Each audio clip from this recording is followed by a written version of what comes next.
Hoje, vamos mergulhar em um dos capítulos mais complexos e sombrios da história brasileira.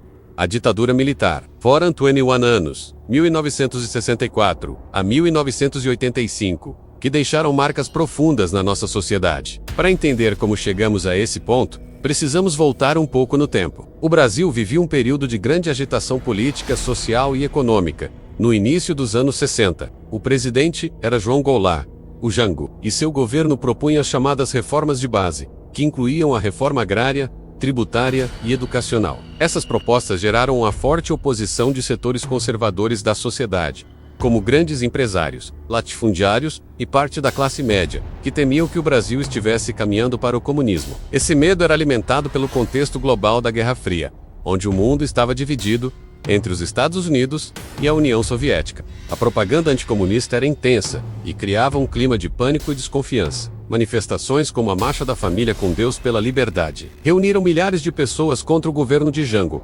Foi nesse cenário de crise e polarização que, no dia 31 de março de 1964, tropas militares saíram de Minas Gerais em direção ao Rio de Janeiro. No dia 1º de abril, João Goulart foi deposto, e os militares tomaram o poder. Começava ali a ditadura militar no Brasil. Inicialmente, os militares prometeram que a intervenção seria rápida, apenas para restaurar a ordem. Mas não foi isso que aconteceu. O poder se concentrou nas mãos do alto comando das Forças Armadas. E o que vimos foi uma sucessão de generais na presidência Castelo Branco, Costa e Silva, Médici, Geisel e Figueiredo. Para a Gover, eles criaram uma série de mecanismos de exceção, os famosos atos institucionais, ou AIs. O primeiro, o AI-1, já dava ao governo o poder de cassar mandatos políticos e suspender direitos por 10 anos. Mas o mais duro de todos foi o ato institucional número 5, o AI-5, decretado em dezembro de 1968. O AI-5 foi uma resposta do regime ao crescimento da oposição e das manifestações estudantis. Ele fechou o Congresso Nacional por tempo indeterminado, suspendeu o habeas corpus para crimes políticos e deu ao presidente o poder de cassar mandatos, demitir funcionários públicos e confiscar bens. Foi a institucionalização da repressão. A censura se tornou regra. Jornais, revistas, músicas, peças de teatro, filmes, tudo precisava passar pelo crivo dos censores do governo. Muitas vezes, os jornais, para mostrar que haviam sido censurados, publicavam receitas de bolo ou poemas no lugar das matérias proibidas. Artistas como Chico Buarque, Caetano Veloso e Gilberto Gil se tornaram mestres em usar metáforas para driblar a censura e criticar o regime em suas canções. A perseguição política foi brutal. Opositores do regime, fossem eles políticos, estudantes, artistas, sindicalistas ou qualquer pessoa considerada subversiva, eram vigiados, presos, torturados e, em muitos casos, mortos ou desaparecidos. Os porões da ditadura se tornaram centros de tortura sistemática, operados por órgãos de repressão como o DOI. Nomes como Vladimir Herzog, jornalista morto nas dependências do DOI-CODE em São Paulo, em 1975, se tornaram símbolos da violência do Estado. A luta armada também foi uma realidade nesse período. Grupos de esquerda, inspirados por revoluções como a cubana, pegaram em armas para tentar derrubar a ditadura. Organizações como a ALN e o Mr. Minus 8 realizaram assaltos a bancos e sequestros de embaixadores para chamar a atenção internacional e trocar por presos políticos. A guerrilha do Araguaia, no sul do Pará, foi um dos episódios mais marcantes dessa resistência armada, e a repressão militar na região foi extremamente violenta. É importante lembrar que, apesar da violência, a ditadura contou com o apoio de parte da população, principalmente durante o período do milagre econômico, entre 1968 e 1973.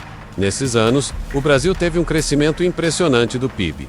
O governo investiu pesado em grandes obras de infraestrutura, como a rodovia Transamazônica e a ponte Rio-Niterói. A propaganda oficial vendia a imagem de um país que ia para frente. O slogan Brasil, ame-o ou deixe-o, era a cara desse período. A conquista da Copa do Mundo de 1970 também foi amplamente utilizada pelo governo para promover um sentimento de ufanismo e união nacional, desviando a atenção da repressão que acontecia nos bastidores. No entanto, esse milagre teve um custo social altíssimo. A concentração de renda aumentou drasticamente, a dívida externa explodiu e a inflação começou a sair de controle. A crise do petróleo em 1973 marcou o fim do milagre e o início de uma longa crise econômica, que abalaria as bases de sustentação do regime militar. Com a economia em crise e a sociedade cada vez mais insatisfeita, a pressão pela redemocratização começou a crescer.